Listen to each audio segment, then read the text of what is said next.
No,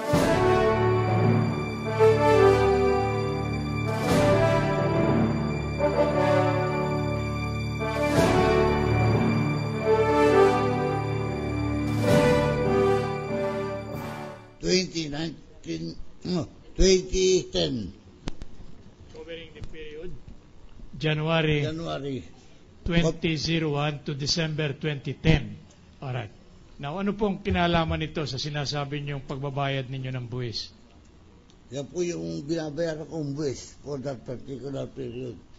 Alin po yung property na binabayaran ninyo dito?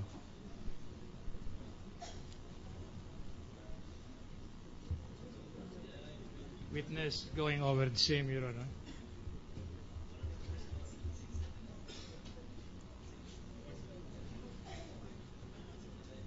Ito po yung lupa na binili ko. Yung Mrs. Corona. I see. Now, kaninong tax declaration yung lupa?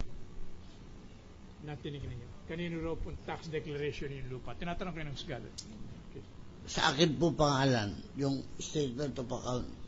Oo, pero yung tax declaration, kanino? Nasa pangalan pa rin ng Mrs. Corona. Sino nag-issue ng statement of account sa inyo na pagbayaran ninyo yung saan? Office of the City Treasurer of Marikina. City Treasurer? Opo. Hindi City Assessor? Hindi o. It states, if you are allowed to intervene, I'll just read for the record, Your Honor. Yes, go ahead. It states, Your Honor, statement of account, bill date March 18, 2010, period covered January 1 to December 2010, Office of the City Treasurer, Real Property Tax Division. That is the entry contained in here, Your Honor. Now, what is this amount due in which appears to be 65,268 pesos and 34 centavos? Anong dokumento to? Ano exhibit to? We will request, Your Honor, that this document identified by the witness be marked as Exhibit 127. There is some confusion here, no? And the court would like to understand. Why is it that the City Treasurer's Office consider Mr. Vicente as the one responsible for taxes on properties that are as declared for tax purposes by Mrs. Cristina Corona? In the document identified by the witness, no mention about Cristina Corona, Your Honor. Okay, proceed. Yan pong nakalagay dyan, 65,268 pesos and 34 centavos. Sino po nagbayad niyan? Ayan. Binayaran ko po yan. Ilakas. Binayaran ko po yan. Kanino ninyo binayaran niyang halaga Sa na yan? City Treasurer's Office. O bakit kayo nagbayad na halagang 65,268 pesos and 34 centavos? Akin na po yan, loting yan.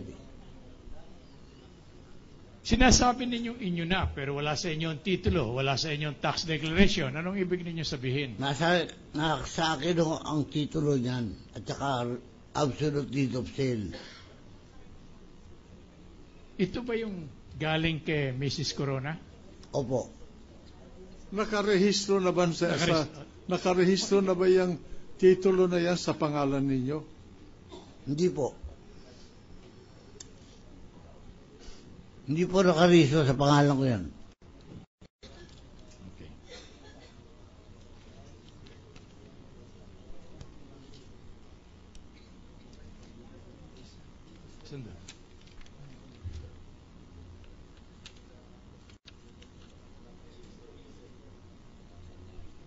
Sandali. Pwede pa nga Maybe. nag-coffee. Malado si ko nag-coffee ngayon. May we be allowed to continue, Your Honor? Continue. Alright. May I direct your attention or asking call your for attention to an official receipt number ano yun, 0628338 dated March 24, 2059. Ano po yan? Nine.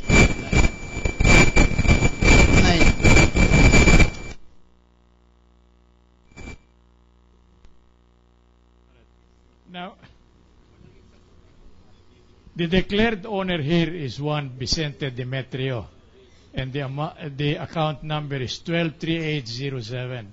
Kindly examine it and tell us whether you know the Demetrio Vicente declared owner mentioned in here. Tingnan po ninyo. Sa akin po yan.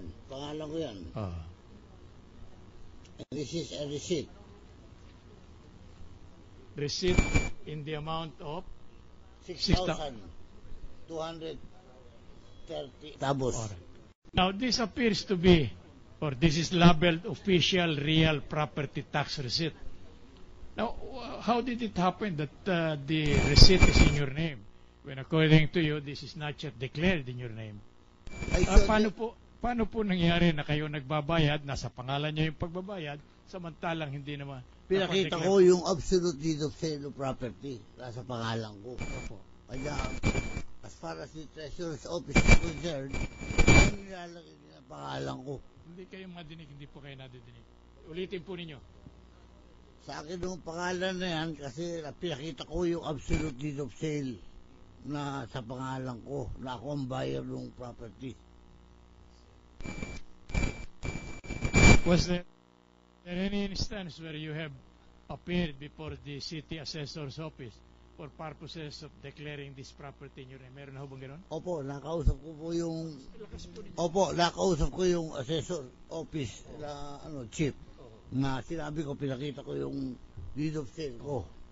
Kanya na-transfer sa pangalan ko. Ayun. Kailan po yun? During this time, 2009. 2009. Opo.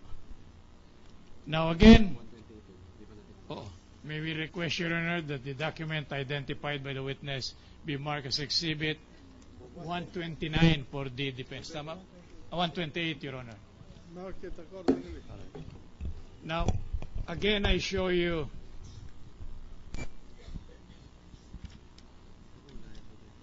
ano? 208 na ito. Ha? Pareho na lang. Sandali lang, Mr. Vicente. Or, will you kindly fix the sound system? Mr. President, in order to fix the sound system, may we move for a... The gentleman... Hello.